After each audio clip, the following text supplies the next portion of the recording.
যে ফ্যাসিবাদী শাসন ব্যবস্থায় আমাদের শুধু রাজনৈতিক কাঠামোই হয়নি, বরং ব্যাপকভাবে ক্ষতিগ্রস্ত হয়েছে। এই গণঅভ্যুত্থানের অন্তর্বর্তী সরকার যখন দায়িত্ব গ্রহণ করে, বাংলাদেশের অর্থনীতি ধ্বংসের দ্বারপ্রান্তে ছিল। আমরা ব্যাংকগুলোর দুর্দশা দেখেছি, একটা ঋণগ্রস্ত অবস্থা এবং একটা লুটপাটের অর্থনীতির ভিতরে বাংলাদেশ ছিল। সেখান থেকে গণঅভ্যুত্থানের পরে অন্তর্বর্তী সরকার থেকে সারা দেশবাসীর প্রত্যাশা ছিল যে এই অর্থনৈতিক ব্যবস্থার একটা রূপান্তর ঘটবে এবং আমরা যে বৈষম্যহীন আর্থসামাজিক ব্যবস্থা, যে বৈষম্যহীন সমাজের জন্য প্রত্যাশা এই গণঅভ্যুত্থান, সেই গণঅভ্যুত্থানের আকাঙ্ক্ষার একটা ভীষণ অর্থনৈতিক রূপান্তরের একটা পলিসি আমরা এই বাজেটের মধ্যে দিয়ে পাবো। তো আমাদের কাছে মনে হয়েছে যে সরকার এই বর্তমান সময়ে যে অর্থনৈতিক সমস্যাগুলো, সেই সমস্যাগুলো তারা অ্যাড্রেস করতে পেরেছে, কিন্তু তার প্রপার সলিউশন বা স্ট্র্যাটেজি বা যে ভিশনটার কথা আমরা বলতেছি যদি আসেনি। এটা এক বছরের জন্য বাজেট হলেও সেটা বাস্তব ভিত্তিক হলেও কিন্তু সেটার নতুন বন্দোবস্তের যে আকাঙ্ক্ষা, অর্থনৈতিক রূপান্তরের যে আকাঙ্ক্ষা, সেই আকাঙ্ক্ষার পূর্ণ প্রতিফলন ঘটেনি বলে আমরা মনে করছি। যেহেতু আগের যে অর্থনৈতিক কাঠামো, যে লুটপাটের অর্থ এবং ঋণগ্রস্ত অবস্থা ছিল, সেই অর্থনৈতিক বাস্তবতায় সরকারকে পরিচালিত হতে হচ্ছে এবং বাজেট প্রণয়ন করতে হয়েছে। ফলে সেই কাঠামোর ভিতরেই এই বাজেটটা প্রণয়ন করা হয়েছে এবং সেই আগের অর্থনৈতিক কাঠামোর অনেক ছাপ এই বাজেটের মধ্যে দেখা যাচ্ছে। আমরা এই গণঅভ্যুত্থানের মধ্য দিয়ে তৈরি হওয়া যে নতুন বাংলাদেশ, সেখানে আমরা ভেবেছিলাম বা আমাদের আকাঙ্ক্ষা ছিল যে ধনী গরিবের যে আয় বৈষম্য, সেই আয় বৈষম্য কমে আসবে। কিন্তু এই বাজেটে আমরা সেই আয় বৈষম্য কমানোর এমন কার্যকর উদ্যোগ দেখিনি। করদাতার সংখ্যা যেটি পূর্বে ছিল সেটি বিদ্যমান রয়েছে এবং যে সকল ব্যক্তি বা প্রতিষ্ঠান কর ফাঁকি দেয় তাদেরকে করের আওতায় আনার তেমন কার্যকর পদক্ষেপ আমরা দেখিনি। এর ফলে নিম্নবিত্ত এবং মধ্যবিত্তের উপর যে চাপ ছিল, করের চাপ, সেটি কিন্তু অব্যাহত থাকবে। কিছু পণ্যের, নিত্য প্রয়োজনীয় পণ্যের কর কমানো হলেও আমাদের কিন্তু তাদের উপর যেই চাপ, সেই চাপ কিন্তু গুণগতভাবে আসলে কমবে না। দ্বিতীয়ত আমরা বলছি যে এই জুলাই গণঅভ্যুত্থান শুরু হয়েছিল বেকার সমস্যা থেকে, কর্মসংস্থানের আন্দোলন থেকে কিন্তু এই গণঅভ্যুত্থানের সূত্রপাত। ফলে তরুণদের ব্যাপকভাবে প্রত্যাশা ছিল যে আমাদের যে বেকার সমস্যার সমাধান এবং কর্মসংস্থান বৃদ্ধির জন্য উদ্যোগ থাকবে, কিন্তু আমরা সেটি দেখতে পাইনি। গত এক বছরে 26 লক্ষ বেকার বৃদ্ধি হয়েছে, কিন্তু কর্মসংস্থান বৃদ্ধির জন্য যে বিনিয়োগ বাড়ানোর প্রয়োজন ছিল সেটি সেই ধরনের নীতি গ্রহণ করা হয়নি, বরং ব্যাংকের উপর যে নির্ভরশীলতা সেটি অব্যাহত রয়েছে, আগের আমলের মতোই সেই ধারাবাহিকতা রয়েছে। ফলে এই বাজেট থেকে বা এই অর্থনৈতিক পলিসি থেকে আসলে যে কর্মসংস্থান বৃদ্ধি হবে বা বেকার সমস্যা নিরসন হবে কার্যকরভাবে, সেটা আমরা মনে করছি না। শিক্ষা, স্বাস্থ্য এবং বিজ্ঞান প্রযুক্তি খাতে তেমন নতুনত্ব নেই, বরং শিক্ষায় ন্যূনতম 2% জিডিপি 2% বরাদ্দ থাকাটা আমরা উচিত বলে মনে করছি এই সময়। সেটা 1.7% হয়েছে। একইভাবে স্বাস্থ্য বা অন্যান্য খাতেও সেই বরাদ্দ বৃদ্ধি হয়নি। আরেকটি গুরুত্বপূর্ণ বিষয় হচ্ছে যে প্রবাসী শ্রমিকদের বিষয়ে আমরা চেয়েছিলাম যে তাদের প্রতি সরকারের নজর থাকবে এই বাজেটে, কারণ এই অর্থনৈতিক ভঙ্গুর অবস্থা থেকে কিন্তু রেমিটেন্স, প্রবাসী শ্রমিকদের যে রেমিটেন্স আমরা পাই তাদের থেকে, সেটা একটা গুরুত্ব বহন করে এই অর্থনৈতিক ব্যবস্থার উন্নয়নের জন্য। কিন্তু আমরা দেখছি যে প্রবাসী কল্যাণ মন্ত্রণালয়ের বাজেট কমানো হয়েছে, সেটি প্রায়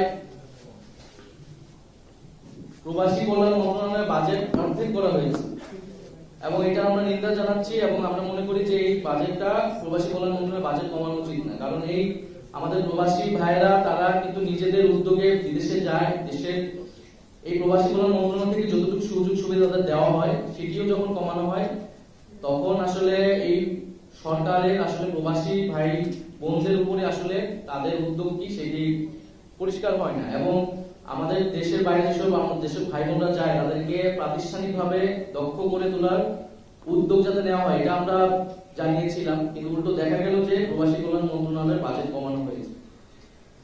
এছাড়া ক্ষুদ্র মাঝারি ব্যবসায়ীদের প্রতি ইনসেনটিভ থাকবে, আমাদের একটা প্রত্যাশা ছিল, কিন্তু ক্ষুদ্র মাঝারি ব্যবসায়ীরা লাভবান হবে এই ধরনের উদ্যোগ আমরা দেখিনি এই বাজেটে। আরেকটি বিষয় হচ্ছে ই কমার্স বা ডিজিটাল ট্রানজাকশনের ক্ষেত্রে ট্যাক্স বৃদ্ধি করা হয়েছে, যেটা 5% ছিল 5 থেকে এখন 15% করা হয়েছে, যেটা আমরা মনে করি যে আমাদের যে ডিজিটাল ইকোনমি সেই ইকোনমি ক্ষেত্রে সেটার প্রভাব তৈরি হবে, একটা নেতিবাচক প্রভাব তৈরি হবে। আরেকটি বিষয় যেটা সবাই বলছে যে কালো টাকা সাদা করার সুযোগ সেখানে রাখা হয়েছে এই বাজেটে। আমরা মনে করি যে কালো টাকা সাদা করার সুযোগ রাখা উচিত ছিল না, এবং এটা তো একটা রেজিম চেঞ্জ হয়েছে, রেজিম চেঞ্জের পরে আসলে এই ইনসেনটিভ দিয়েও আসলে কালো টাকা যে সাদা করা খুব সম্ভব হবে সেটিও না। তাই এই জিনিসটা কালো টাকা সাদা করার সুযোগটা আসলে বন্ধ করা উচিত।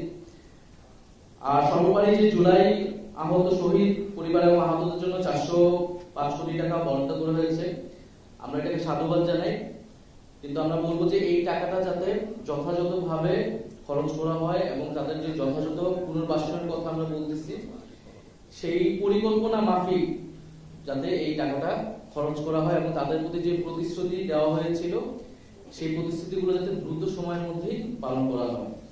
সার্বিকভাবে আমাদের বাজেট নিয়ে আমাদের এটাই দৃষ্টিভঙ্গি জাতীয় নাগরিক পার্টি।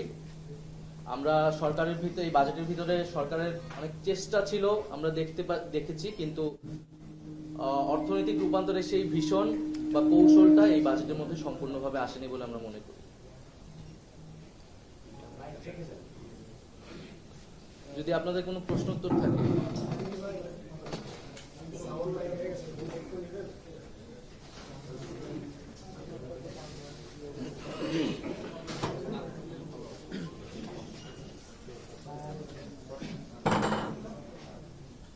কারো কোনো প্রশ্ন থাকলে হাত তুলতে পারেন।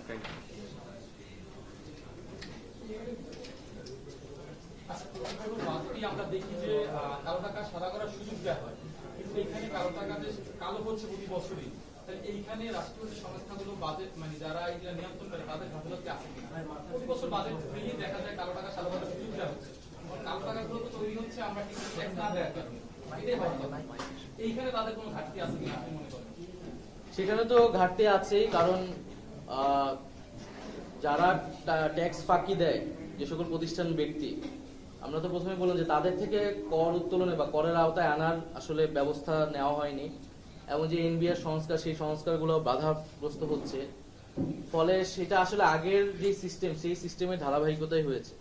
কিন্তু আমরা এটা বলছি যে একটা রেজিম আসলে চেঞ্জ হয়েছে, ফলে কালো টাকা যাদের কাছে ছিল তাদেরকে এই সুযোগটা দিল যে সেই কালো টাকা অর্থনীতিতে ফিরে আসবে এই সম্ভাবনা কম আসলে। ফলে এই পলিসিটাও আসলে কার্যকর কোনো পদক্ষেপ হবে না আর কি। আমাদের যে প্রতি বছরই বাজেট ঘোষণার আগে রাজনৈতিক দলগুলোর সাথে সরকারের একটা আলাপ আলোচনা হয়, সেক্ষেত্রে আপনাদের সাথে আলাপ আলোচনা হয়েছিল কিনা বাজেট? না, সরকারের সাথে আমাদের এই বিষয়ে কোনো বাজেট বিষয়ে কোনো আলোচনা হয়।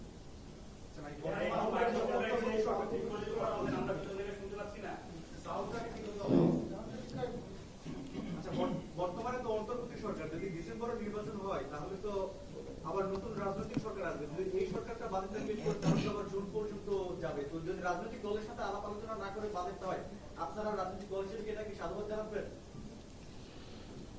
প্রথমত আমরা এই গণ অভ্যুত্থানের শুরু থেকে বলে আসছি, আমাদের যে প্রতিষ্ঠানগুলো রয়েছে এগুলোকে সুসংহতকরণ করতে হবে এবং শক্তিশালী করতে হবে। ফলত আমাদের রাষ্ট্রীয় যে প্রতিষ্ঠানগুলো রয়েছে বাজেট রিলেটেড, অর্থনীতি ফিসকালের সাথে যে রিলেটেড, সেগুলোকে শক্তিশালীকরণ না করে যদি একটি দল আসা যাওয়ার মধ্য দিয়ে সেটার প্রক্রিয়াগত ওই যে রিজিমের আছে সেটা যদি আমরা বের না হতে পারি, তাহলে আমরা করি বাংলাদেশের সামগ্রিক উন্নয়নটা হবে না। সেই ক্ষেত্রে অর্থনীতির সাথে সংশ্লিষ্ট যে প্রতিষ্ঠানগুলো রয়েছে সেটা যদি সুসংহত করা যায়, শক্তিশালী করা যায়, অর্থাৎ রাজনৈতিক দলের পরিবর্তন হলেও যাতে রাষ্ট্রের যে নীতি, জনমানুষের কল্যাণের নীতি, সেটাতে যাতে পরিবর্তন না হয়, সেটার দিকে বাংলাদেশ যাওয়া উচিত বলে আমরা মনে করি। সেই ক্ষেত্রে এই গণ অভ্যুত্থানের পরবর্তী সময়ে যেটি সবার কাছে একটি আবেদন এসেছে যে আমাদের রাষ্ট্রীয় প্রতিষ্ঠানগুলোকে শক্তিশালী করতে হবে।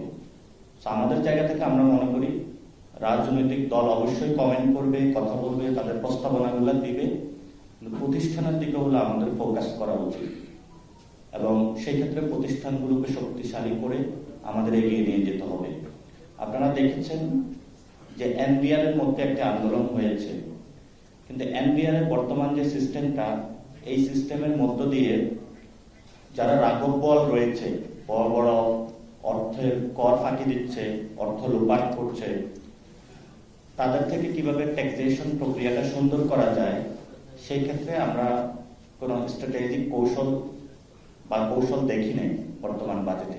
সেটা কিভাবে আরো সুন্দর করা যায়, সেই ক্ষেত্রে সরকারকে আরো রিয়ালিস্টিক উদ্যোগ নিতে হবে। ধন্যবাদ।